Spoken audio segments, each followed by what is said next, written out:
All right, next up, we have safety, Jaheem Joseph. Questions for Jaheem, Greg? So Jaheem, just start with the interception Saturday. When did you see it? When did you realize it's coming right to you? Go through that. Honestly, it was a 3-by-1 set in the coverage we had called. I knew I had Ant on the backside helping me if I have any crossing routes. So I was just tracking my guy, and then I just seen the ball right there. So I was like, I got to make the play. And it just came right to me. So it was credit to Ant, my teammates. We always talk about doing our 111. Was that a coverage that you not used much? Was that something he didn't see, or he obviously didn't see you? Mm-hmm. I mean, we mix our coverages a lot this past game. One thing going into the week that we talked about is just disguising our looks, making everything look different, make it harder for them to see the coverages post snap. Do you feel like the coverage has improved? I mean, obviously there were issues early, and certainly very good this past week for the most part. Do you feel like you're getting better back there as a group? Definitely. I just think we got a lot of new guys. Practicing and playing games are two different things. So just every week we just we got more urgency in practice. That's something we emphasize. That we don't have the credibility to just be playing around in practice. We took practice very seriously. Coming out of the pit game, we had to take our urgency up, and we started to build trust with each other. We just growing as every week goes by. Was it a relief for the secondary to get an interception? I know Bradley got the first one. I mean, just kind of like, got one. Yeah, definitely. Somebody had to start it. Aiden dropped 2 of them. We was on them today about that. But just to get the first one going, we just gonna keep working to keep them going. You're one of those new guys. Talk about trying to ingrain yourself into a new group. I mean, you're a veteran of the college game, but how hard is it? How much does it take to develop that chemistry? Man, honestly, dating back when I came back to the spring, it was a smooth transition for me. All my teammates, they brought me in. It didn't even feel like I was a new guy. Honestly, they just brought me in. I felt like I was here for the past 2 years.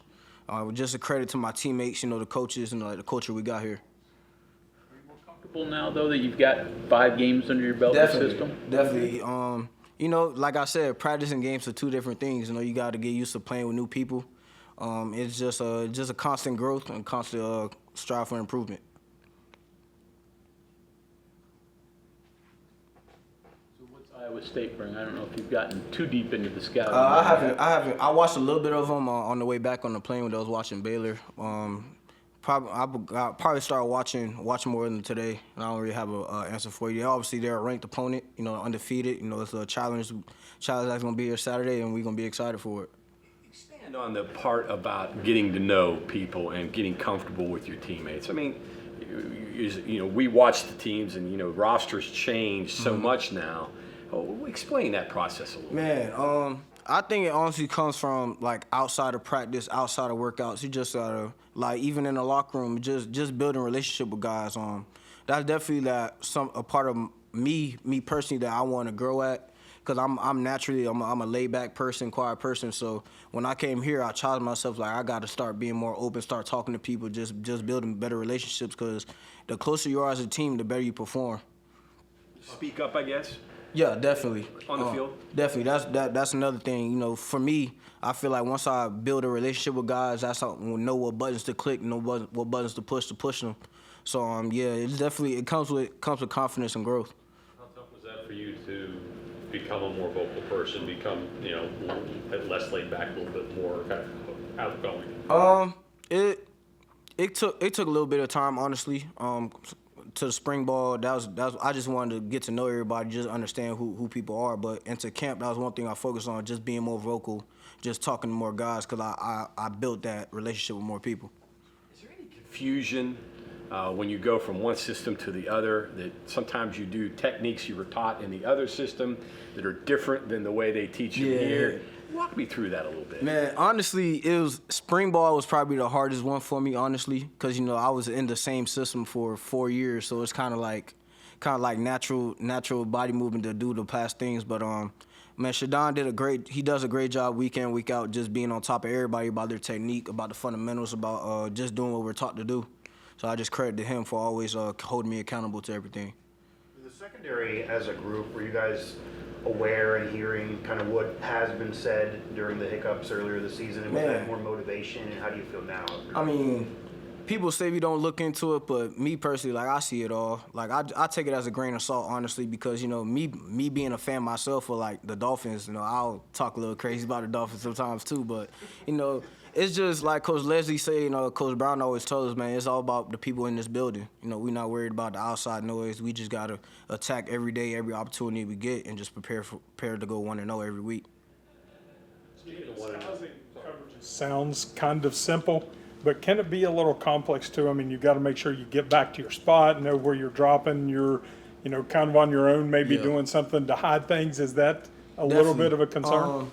That's one thing our coaches always tell us, like, don't let your disguise affect you from doing your job.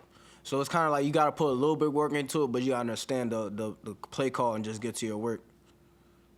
When you guys are having a game like you all had on Saturday, where the offense is putting up points, defense is making stops, can you all see each other feeding off like the other side of the ball? Like, do you all as defensive players feed off the offense and vice versa? Definitely. It's definitely like, especially when offense came out early, started putting up points early. We on the defensive side, we like, man, we just gotta get the ball back to the offense. You know, they rolling right now. We just gotta keep doing our job, keep doing what we're doing, keep the energy up, and just get it to them. And you see what they do.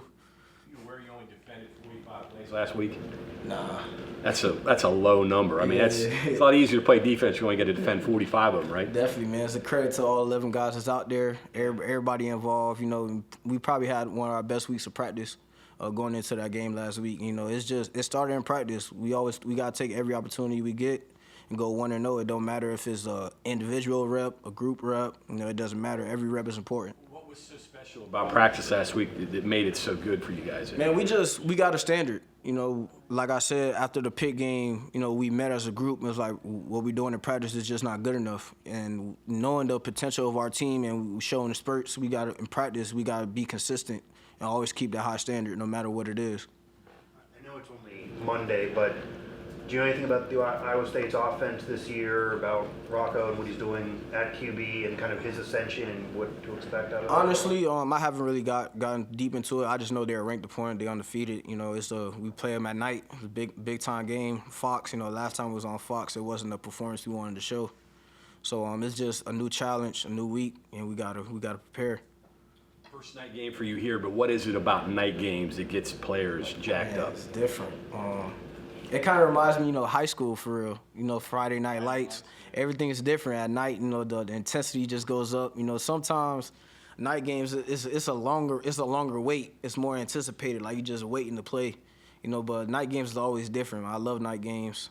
It seems like the guys are faster too. Whatever reason, everybody plays faster. The game's faster. You feel that way as a player? Yeah, honestly, I feel like it's just more energy, more intensity, because you know, it's just more build up. You know, you get a 12 o'clock click, you just wake up and play. But you know, you play at 8, it's got that build up. You watching other games, just getting mentally prepared and just when to kick off, it's just time to work. Do you have any thoughts on the Cole Rush uniform, and does that add any Tough. extra juice for you? It's so hard. I'm a person, I like black, and so all black is just a different type of energy, different type of step to you.